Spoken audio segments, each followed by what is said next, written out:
This is a current TNA roster. Let's just take away all the announcers and managers and everyone on here who doesn't actually wrestle. Now let's take away the people who are currently inactive from competition. Now let's see how many active members on their roster aren't in the A&E. And finally, let's just deduct all the jobbers and the talent that TNA could release tomorrow, and we wouldn't notice a difference.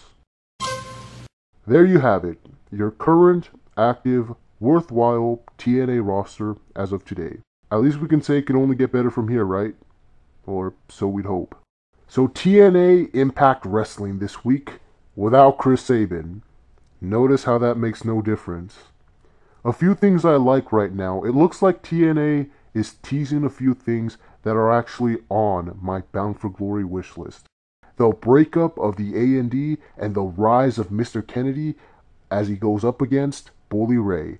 And I'm digging this. It feels like it's all happening way too quickly, but who cares? It's happening.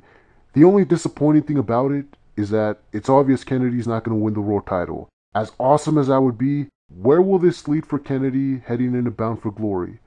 If he's a face, what possible match is there for him to have that's not a Raw title match? Unless he actually does win the title and it leads to a triple threat at Bound for Glory, that'd be awesome, but it'd be a long shot at the same time. But if that doesn't happen, then the only big match that I can see Kennedy having as a face would be against Bobby Roode. And I highly doubt that's even a possibility. I guess I'll come back to this next week, but here's hoping for the best. Now on to everything else. Brooke's heel turn. The only negative to this, and no one's pointed this out because they're just happy to have Brooke back on TV, the last thing the Knockouts needed was another heel turn, because we have Mickie James for that right now. And right now, even though she's a champion and we've waited 5 years for her to turn heel, she's now the number 3 heel in the division behind Vail Kim and Tessmacher. What does that say about the division that their champion isn't even in the number 2 spot right now? But the major positive to this is that with all the heels, there needs to be a face to knock them all down. And thankfully right now, the only person that can do that is Velvet Sky. So that makes me hopeful. And TNA, pay absolutely no attention to the choir of idiots on the internet with their petty little excuses, because trust me, I've dealt with them before, and not a single one of them can respond when faced with logic. Eric Bischoff, you know exactly what I'm talking about. Velvet deserved this spot at Bound for Glory, and don't let anyone tell you otherwise. Let's briefly run down Impact. The BFG series. Wow, this was completely rushed and out of nowhere. It's like TNA didn't even know that they were going to end it tonight either.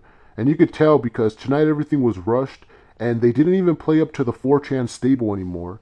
The guys that spent the last 2 weeks trying to help each other win matches, this week they all just sat backstage and watched their guys get beat. It's like they didn't even care that this was their last chance to own the Final Four. But they gotta rush everything for No Surrender in 2 weeks, which is stupid. I can understand doing themed episodes of Impact, but why would you bring back a filler pay-per-view? And why would you bring it back now when it's obvious that the timing isn't right and it's interfering in your plans? The free pay-per-view idea works as long as you use it right and only when you have to. You don't even need to assign a schedule of once a month or once every 2 months. You can do it whenever you feel that it's right and that the storylines call for it, and when you can actually make the show feel like a big deal. You have the ability to do these shows whenever you want, so you don't have to end up rushing or dragging out storylines if you don't want to. So I hope the free pay-per-views don't become a routine, because these could really be a big deal if done right and only when they're necessary. And one last thing, I don't know whether AJ Styles was trying to cut a heel promo or whether he was trying to cut a pipe bomb. Either way, I don't know whether it accomplished what it was supposed to. Now, someone asked me on Ask FM what I thought about AJ Styles' face turn last week. I don't know. I mean, I knew it was going to happen eventually, and TNA did pull it off in a big way, but so I have no complaints about it, but I just don't know. It's interesting, but also confusing at the same time. And if that's what TNA is trying to do, then they've succeeded. And it looks like it's set in stone now that AJ Styles will be winning the BFG series, and it's going to be him against Bully Ray at Bound for Glory. And that could be interesting, but again, that doesn't really sound like a match that I'd be itching to see. Maybe if they added some type of stipulation like Full Metal Mayhem or something, that could end up helping. But we'll see. Anyway, as of right now, my excitement level heading into Bound for Glory is about here. And that's a huge step up from where it was last time. So anyway, this has been MTO with the MTO More Reviews saying yada yada yada, blah blah blah, the end.